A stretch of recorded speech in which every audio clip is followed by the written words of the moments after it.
Colleagues, we are in part 2 of the today's session regarding leases, and you know by now that as I indicated, the theory, as you've seen on part 1, very important, as well as the application thereof, to be able to journalize, disclose, calculate, recognize, measure all your leases.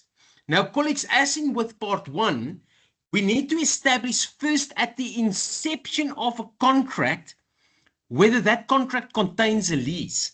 As we've seen in part 1, you need to determine whether the contract contains a lease, and according to IFRS 16, okay, that there is a lease, and immediately you must recognize a right of use asset and a lease liability unless the recognition exemption applies as seen from part 1. Okay, so colleagues, where are we in our sketch as we've seen from part 1? Now that we've dealt with, yes, there's a contract, you obtain the right to control the use of the asset. There is an identified asset for a period of time, and you pay a consideration for that, and there is no low value asset. Okay, you must recognize a right of use asset and a lease liability. Okay, how do we determine what is the value of the right of use asset? This is what we will be doing today now, part 2, where we concentrate on the recognize a right of use asset. Once we determine that this contract contains a lease, we will immediately determine the value of the right of use asset by recognizing a lease liability. So how do we start off with recognizing the right of use asset? Well, we need to determine the present value of the lease liability. That includes lease payments before or on the commencement date. Okay, initial direct cost, estimation of dismantling cost. Then we will depreciate the asset. Okay, with regards to the lease liabilities, this includes, what does the lease liability includes? Well, it is the present value of the lease liability, payments not paid at the commencement date, discounted using the interest rate implicit in the lease or the borrowing rate, and then subsequently we will recognize finance cost and the lease liability payment. And this is what we will concentrate on now. Once we know that this is a lease in accordance with the standard, we need to determine and recognize a right of use asset and a lease liability. Now, colleagues, it's imperative to work through the theory on all and have a good understanding how to deal with financial assets in terms of calculations. Okay, you must be able to calculate, use your financial calculator. Colleagues, students have asked me whether you need to obtain a financial calculator. Of course you must. Okay, it will save you time to be able to determine the present value calculations, of which you're going to use in the future a lot. You must have a financial calculator. You must know how to work with your manual. I will not explain all calculators inputs. Okay, you need to be able to determine that yourself. I'm not going through calculation input variables for present value, term, rate, etc. You must be able to journalize your transactions. You have to do the disclosure formats and in your note disclosure in your financial statements. This is important aspects of part 2 for financial leases. Okay, so colleagues, how do we initially measure the financial lease once we've determined that the contract contains a lease? And now you need to, in the perspective of the lessee, once you've leased a machine, you need to recognize the right of use asset. Well, the right of use asset, at initial recognition, we need to determine for the asset part, this part, the asset part, okay? We need to determine at the commencement date, the lessee will recognize the right of use asset at cost. What does that cost include? That cost comprise the amount at which the lease liability is initially measured. And this is where we go to the lease liability. Okay. how do we determine the lease liability? At the commencement date, the lessee will recognize the lease liability at the present value using the interest rate implicit in the lease of the lease payments not paid at that date. Okay, I will show you how to do this. How we will need to determine the lease liability. Lease payments used to measure the lease liability comprise of fixed payments, variable lease payments, amounts payable in terms of residual value guarantees, exercise price of a purchase option, and penalty payments for terminating the lease. So first, if we want to recognize the right of use asset, we will immediately go to the lease liability by using the interest rate implicit in the lease. That's what you need to remember. By working with your present value calculations, we will come to this. Then, once we've determined the lease liability, we can add any lease payments made at or before the commencement date. Okay. Any initial direct cost incurred by the lessee, we will show you that, and estimated of the costs that will be incurred by the lessee to dismantle or remove the underlying asset.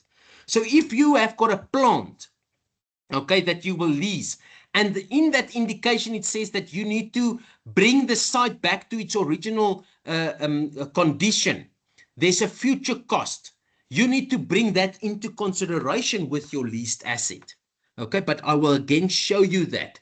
So colleagues, to be able to determine the right of use asset, we need to go to the determining the calculation of the lease liability. How? By using the interest rate that is not explicitly stated. For example, instead of paying 100 Rand cash, a person is allowed to pay 9 Rand per month for 12 months. The internal rate of return is not stated. The interest rate is not stated, but can be determined by present values.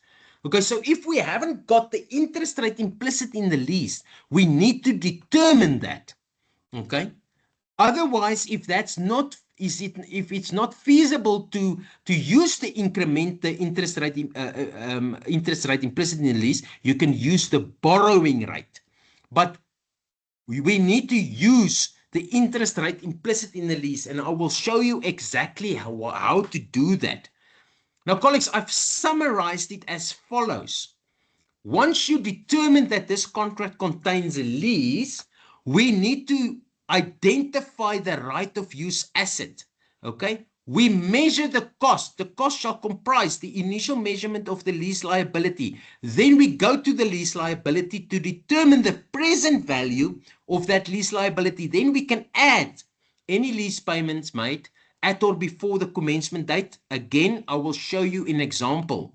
Less any lease incentives received. So if the lessor gave you an amount to lease this asset, you need to deduct that.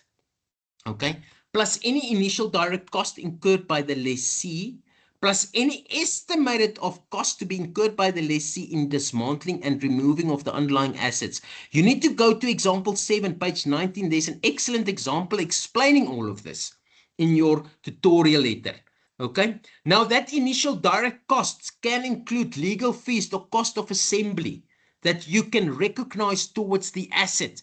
It is to do with those costs bringing the asset at its condition and location so it can become operational for your PPE standard.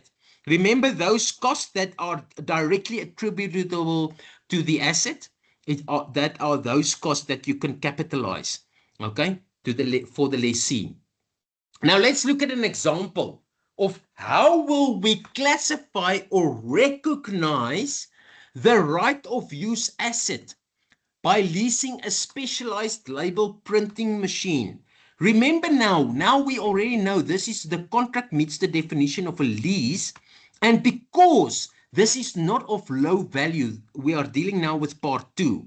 We read the following terms apply to the contract.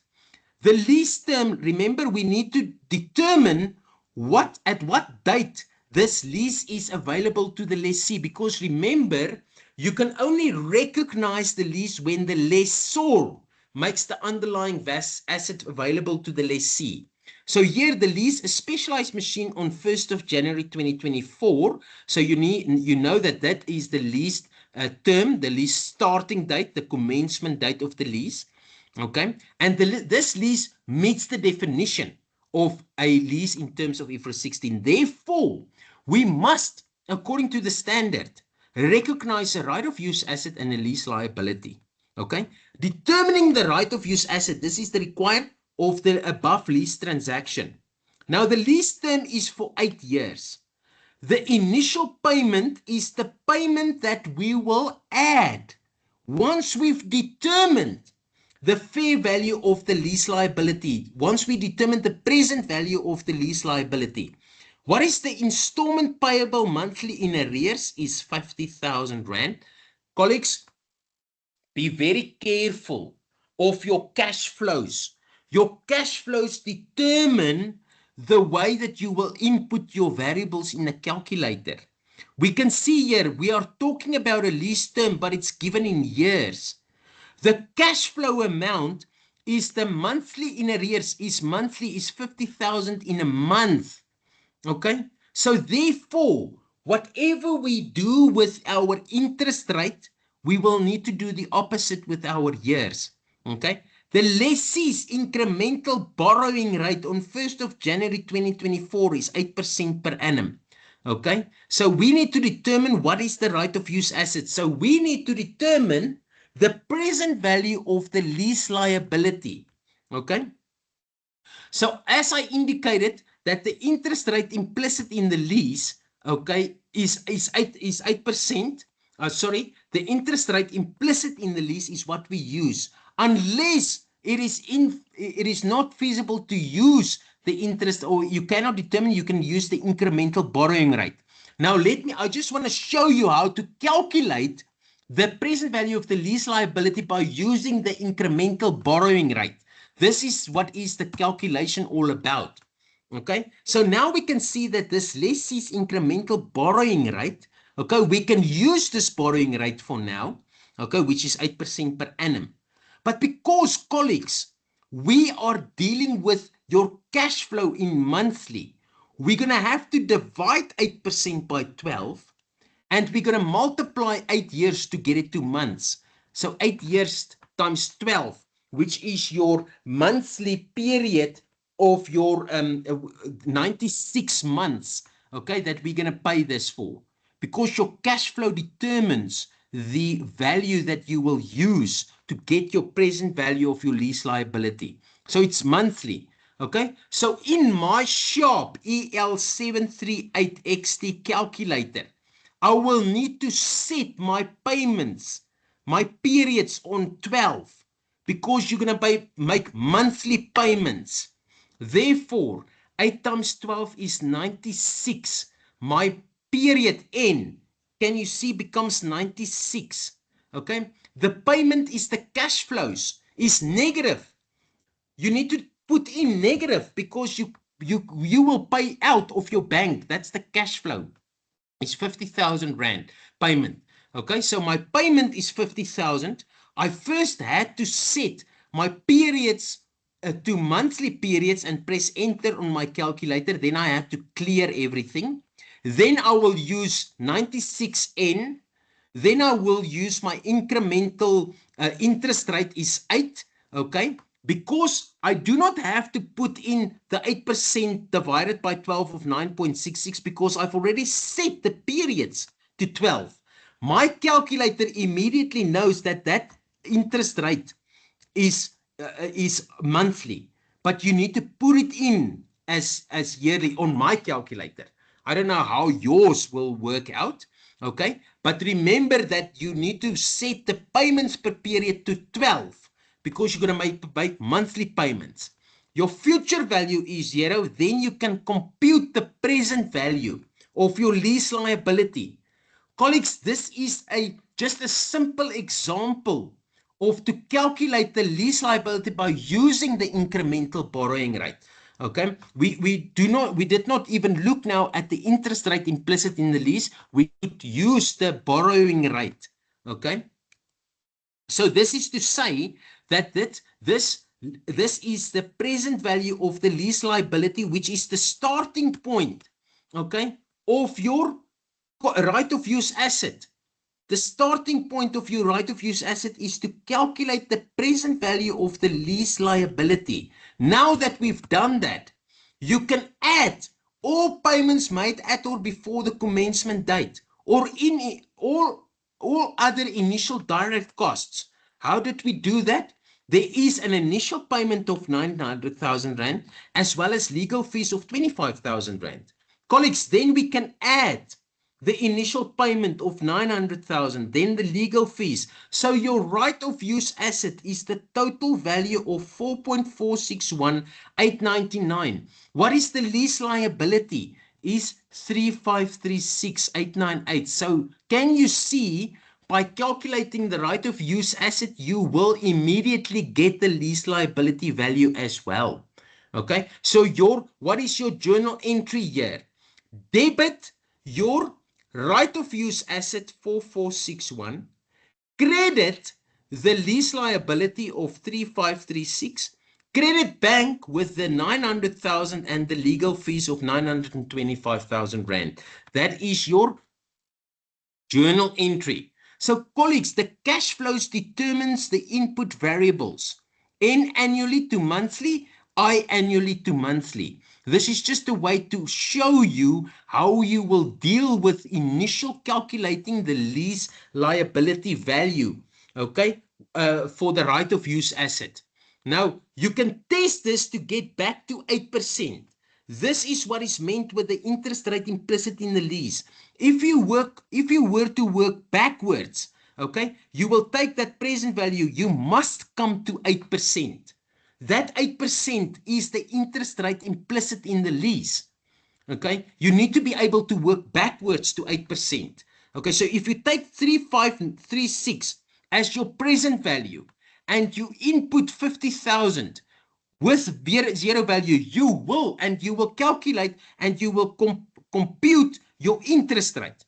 You will get 8% in your calculator. That is what is meant with interest rate implicit in the lease. Okay, to be able to calculate backwards to the interest rate.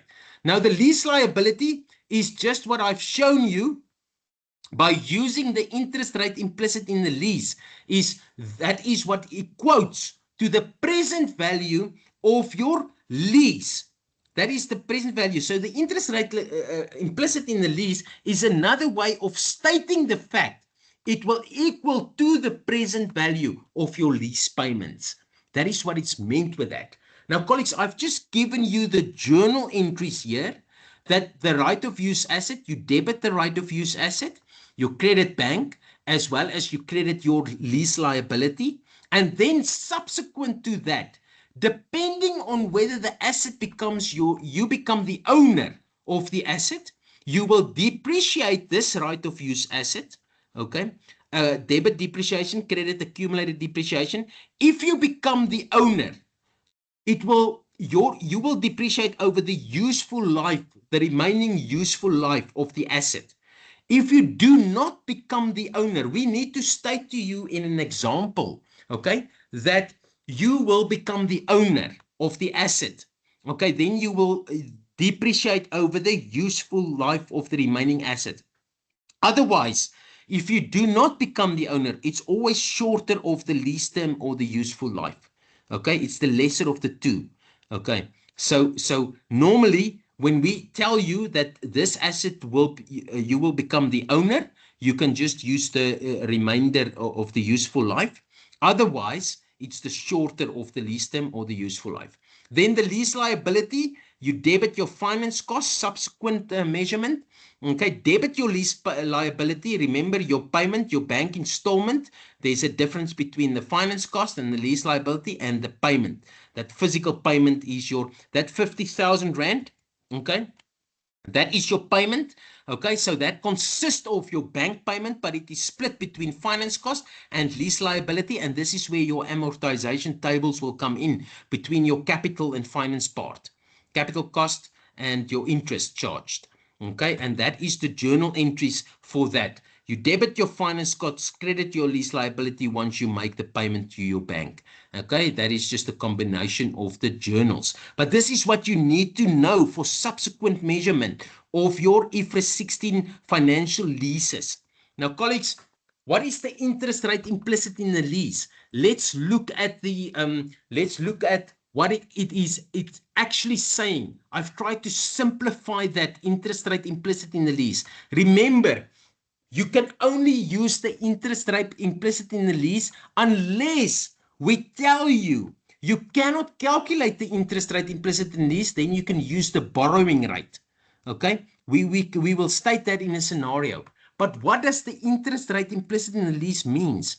It means that the rate of interest that causes the present value of the lease payments and the unguaranteed residual value, I know this is a mouthful, to equal the sum of the fair value of the underlying asset and any initial direct cost of the lessor. I will again show you in an example if we need to calculate the interest rate implicit in the lease, what you need to use. So if fair value of the asset is provided at the commencement date, then you can calculate the interest rate implicit in the lease if not use. Okay? Okay? But you cannot use it. If the interest rate implicit can't be calculated or not given, then we can use the incremental borrowing rate. But we will tell you this in a scenario. Okay? So if the fair value of the asset is provided at the commencement date, then you can calculate the interest rate implicit in the lease. So if there's an asset and you can determine the fair value, okay, that fair value is provided, you can determine the interest rate implicit in the lease. Okay, so it only means the definition can be summarized as follows. The interest rate implicit in the lease is the present value of the minimum lease payments plus the unguaranteed residual value equals the fair value of the leased asset plus any initial direct cost of the lessor. So basically, colleagues, all of is saying, okay, that interest rate, this 8%, if you work backwards, you will be able to get the present value of that minimum sublease payments. Okay, that is what it is saying. That is what this interest rate implicit in the lease means. It needs to equal the present value of the minimum lease payments plus any initial direct costs incurred by the lessor, sorry. Okay, remember there's the initial direct cost of the lessee, but I will come to another example to show you what you must use when we need to calculate that. Okay, so residual value, what is meant by that? Okay, the residual value of an asset is estimated amount that an entity would currently obtain from disposal of the asset after deducting the estimated cost of disposal, as you will know from your IAS 16 residual value, when we need to calculate the depreciation. The residual value guarantee is a guarantee made by the lessor, made to the lessor by a party unrelated. This can be a lessee or other to the lessor, that the value or part of the value of any underlying asset at the end of any lease will be at least a specified amount.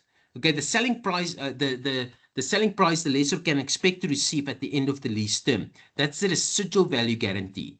Unguaranteed residual value, that portion of the residual value of the underlying asset, the realization of which by a lessor is not assured or is guaranteed solely by a party related to the lessor. So this residual value guarantee is just a guarantee that you will receive this as a cash payment at the end of the lease term. Okay, that's basically what it says. But I will show you how we will need to deal with that in a specific example coming towards the end of this session. Colleagues, this is just for disclosure purposes. Okay, what you need to be able to disclose in the note disclosure for financial assets. Okay, depreciation, right of use assets. Remember, if you become the owner of the asset, you will depreciate over the remainder of the useful life. If you do not become the owner, it's the shorter of the two, the lease period or the remainder of the useful life. The finance costs relating to the lease liability according to the amortization tables. This is what you can see, disclosure note requirements for lease assets. Okay, right of use assets is the carrying amount at the beginning of the year if there are any additions, depreciation for the year. Okay, the maturity analysis of future lease payments outstanding per reporting period. You can memorize this the way that, and this you will read off your amortization table. I cannot spend too much time on this, colleagues. You need to go through this on your own. This is in your book where you will notice that what is the future value of your lease payments. I've given you the future payment. This is the payments for the following year and the year thereafter. Okay, the total future finance cost, the lease liability 305540. You will see that 305540. The future payments, okay, that is the capital portion 88,100. Okay, you will see there 88,100 we deduct. That is the years after that. Then you come to this. This is the future cost, the short-term portion of the capital part. Okay, and colleagues, I cannot go through this on your own. You can see all of this relating to the future payments of your lease liabilities. Okay, the capital portion and the future costs relating to your lease liability. This is the note disclosure. Colleagues, you can read this directly off the calculation, okay, from the amortization table. I want to come to this illustration of an example just to close off your session. Remember, what are we after? We have determined now that there is a lease. In accordance with your lease, you need to recognize a right of use asset and a lease liability. Now we are after the calculation of this lease liability. Colleagues, I'm going to close off this slides. We're going to go through an illustrative example of financial leases. Just to finalize, you must remember, if you get a question, you need to go and read the required first. You have to be able to journalize, give proper disclosure in the statements, practice a lot of question, do your time management, make sure that you can be able to do this. Okay, this is how you will approach leases. But now let us go to the calculations of financial leases. This is what you need to know, colleagues, for your leases. Okay, for your upcoming examination and assessments. How are you to deal with leases if we have such a question? Now, colleagues, as I indicated, you immediately go to the required to know exactly what is required of you. Discuss which date will be regarded as the lease commencement date. You know from the theory that the lease commencement date is the date at which the lessor makes the underlying asset available for use to the lessee. This is what you need to look out for. Okay. Calculate the rate implicit in the lease at the lease commencement date. Now you will know you need to look out for the lease liability present value calculation, the fair value. If the fair value is given to you at the commencement date of the lease, you can calculate the rate implicit in the lease. Can you see that catch? Because if that fair value is given to you, let's go up. Okay, lease fair value of the underlying asset is 362. It's given to you at the commencement date. Okay, so let's see, on 30th of June, Avaya entered into a lease agreement for the lease of a network server from Microsoft. You know that you are the lessee, Avaya. The lessor is Microsoft. Avaya Ltd's year-end is December. Assume that the lessor made the underlying asset available for use by the lessee on 1st of January, not the 30th of June.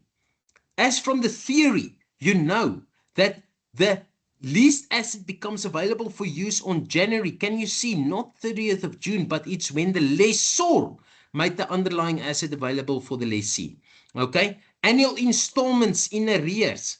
Okay, can you see it's done yearly? The guaranteed residual value is 55,000. Unguaranteed residual value is 15,000. The lease term is 5 years. Can you see our incremental, our payments is done in years, okay? And you do not then have to do monthly because the cash flow is already given to you in years. So there's no issue of working with monthly terms or yearly terms because the cash flow determines the way that you're going to calculate that. So we can work with 95. The fair value is asset is given to you, and the lessee's incremental borrowing rate is 14%. But colleagues, we cannot use the incremental borrowing rate. We need to determine the interest rate implicit in the lease. And then the useful life of the underlying asset is 7 years. What do we need to look out for? Whether this asset is transferring, does it become ownership? Do you become owner of the asset or not? Let's go and see. Okay, there's initial direct costs. We paid a non-refundable deposit, so we know for the right of use asset, we're going to add this. We're also going to add initial direct cost that we paid, okay? We need to account for the right of use asset on the cost model. Ownership of the underlying asset will not transfer, okay? If you do not become the owner, as the theory, the standard tells us, it's the lesser of the two, okay, the shorter. So the useful life is 7 years, but we know we need to use the lease term because you do not become the owner. Now, colleagues, that is a mouthful. So what do we know?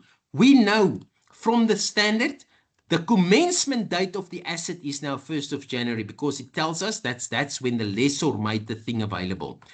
Calculate the interest rate implicit in the lease at the commencement date. Now, let's go and look at that. How do we calculate that? Okay, so we already addressed this. Colleagues, do not worry about this part. This is just an extensive explanation of why we need to use that 5 years or substantially all of the benefits. But you can stop there at the commencement date of the lease. Okay, now we need to determine the interest rate implicit in the lease. Colleagues, I explained to you here, I gave you again the interest rate implicit in the lease definition. And what do you need to use? When we work with the interest rate implicit in the lease, it is calculated from the perspective of the lessor. And therefore, it takes the unguaranteed residual value into account. Okay, how do we do that? The interest rate implicit in the lease is the rate of interest that causes the present value of the lease payments, as I've summarized in that slide, and the unguaranteed residual value to equal the sum of the future value of the underlying, not the future value, to the sum of the fair value of the underlying asset and any initial direct cost of the lessor. Remember the lessor.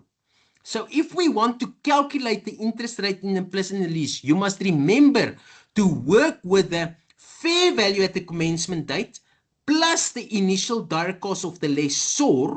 And in the scenario, it gave us the initial direct cost paid by the lessor. That's 10,500. So your present value or your fair value is 362 that you will use as your present value. Okay, that is your present value is 3. That's the fair value of the asset plus the initial direct cost of the lessor. That is your present value input terms. Your payment is read as a negative because that is your cash flow amount. Remember, it's an annual installment. It's given. That's your payment. Your N is 5 because it's given to you. Your present value is 372, consists of the fair value plus the initial direct cost of the lessor. Okay, so I've given you all that can be a potential issue. Then your future value consists of the guaranteed and the unguaranteed residual value. Okay, let me go back there. What does it consists of the guaranteed residual value of 55,000 Rand. And you need to take into consideration the unguaranteed residual value. Because remember, the incremental borrowing rate is determined from the perspective of the lessor. So you need to take into consideration what is the guaranteed and the unguaranteed residual value that you can potentially get.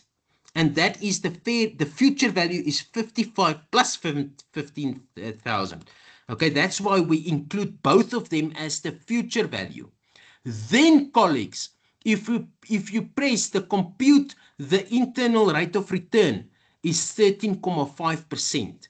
This causes the present value of lease payments and the unguaranteed residual value equal to the sum of the fair value of the underlying asset. If you work backwards, you will get that 372 fair value of the underlying asset. Okay. Now, what is the second part? Now what we've got the interest rate implicit in the lease. You should use this to determine the lease liability or the right of use asset. Okay?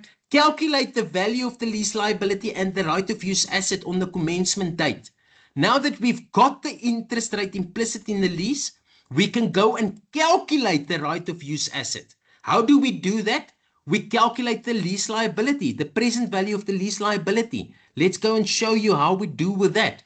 So we use what is the measurement of the lease liability? This is the, to be able to get the right of use asset, you need to go and calculate the right of the lease liability. So now, colleagues, again, you use the payment as a negative because that's the cash flow. That's the payment of 95,250 given to you in the scenario. Okay. In the scenario, it's given to you. Let me show you like this. Okay. Can you see 95 is the cash flow, the annual payments. That's your payment part. The N is 5. It is for 5 years. But now, colleagues, we need to use the interest rate implicit in the lease of what we've calculated above.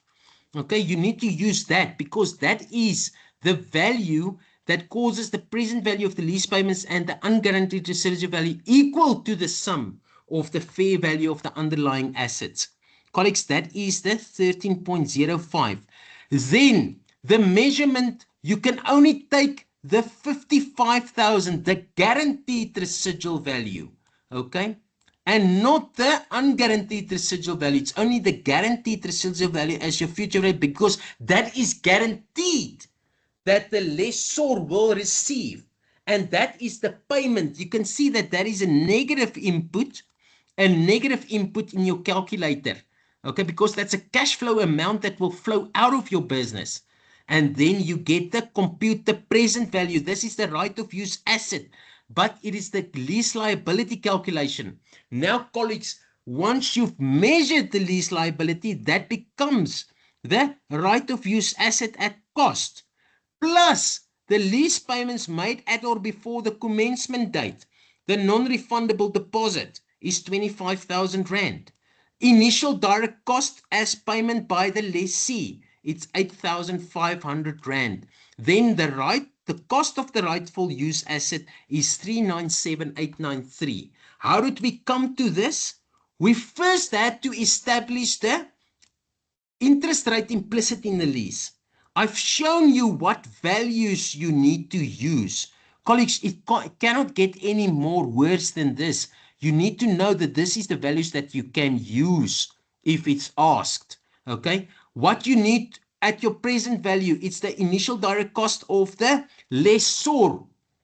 Okay. With your fair value, plus the guaranteed and unguaranteed residual value because the interest rate implicit in the lease is determined from the perspective of the lessor. Okay. Your cash flows are input as negative amounts. The term is given to you. The fair value of the asset is given to you at commencement date. The standard tells us that if that is given to you at the commencement date, you can determine the interest rate implicit in the lease, of which takes both the guaranteed and unguaranteed residual values into consideration. Then you use the interest rate implicit in the lease to be able to calculate the value of the lease liability. Once you've got that present value, that is the initial cost of the right of use asset, plus any payments made in cash, as well as the initial direct cost by the lessee. Then the journals, colleagues, is 397,983. The lease liability as we have calculated. Okay. Then the prepaid expense, you've paid this in advance. The bank payment is 8,500 Rand is the initial direct cost. We recognize the initial direct cost of the use of the lease liability. But colleagues, then we need to subsequently measure that at 31st December. Okay, the bank payment is your 95,250. You apply your 95. Your 364 is your lease liability times 13.005% for your first amortization period. Okay, and that gives you your 47,554 as your finance cost. The difference is the value for your lease liability payment that's going off as your capital part. Debit your lease liability, debit your finance cost, credit your payment, the cash flow amount that goes out of your bank account. And the question stated that ownership will not transfer, hence it is the shorter of the two. Ownership not transfer, therefore we can depreciate lesser of the lease term and the useful life, and therefore 397,8935 divided by 5 is, okay, remember it is the full year, right? Remember that depreciation is written off for the full year because you've obtained it at the 1st of January. So you've had this asset for the full year. If we haven't had it for the full year, you would have prorated it. But since the asset is not transferring, okay, you use the lesser of the two. What is the lesser of the two? You use 5 years and not 7 years. Okay, therefore 397, which is the right of use asset cost as determined, 37893, and divided by 5, and that's your depreciation, 79, and accumulated depreciation. Colleagues, we came to the end of the of our example. Please remember that you need to require first, you need to be able to journalize and be able to give proper disclosure. You need to practice a lot of questions. There's a lot of questions in your material, and I gave you all the scenarios how to discuss theoretical aspects, as well as the low value asset recognition on a straight line method, as well as the determination of your right of use asset and lease liability, and the calculation of your interest rate implicit in the lease. Colleagues, I know it's a mouthful. We came to the conclusion of our session today, and I'm going to stop the recording and then look at some answers, question and answers, what you've posed there. But colleagues, this is what you need to know for leases in all of your questions, as well as your examination. This is what we can ask and require from you. Be able to calculate, journalize, and disclose, and provide the theoretical aspects of leases in terms of IFRS 16. Now, colleagues, let me just stop the recording, and then I can look at some questions and answers. But colleagues, this is for us today, finishing off leases, and you will have another online session dealing with the next part, which I believe is financial instruments. Colleagues, let me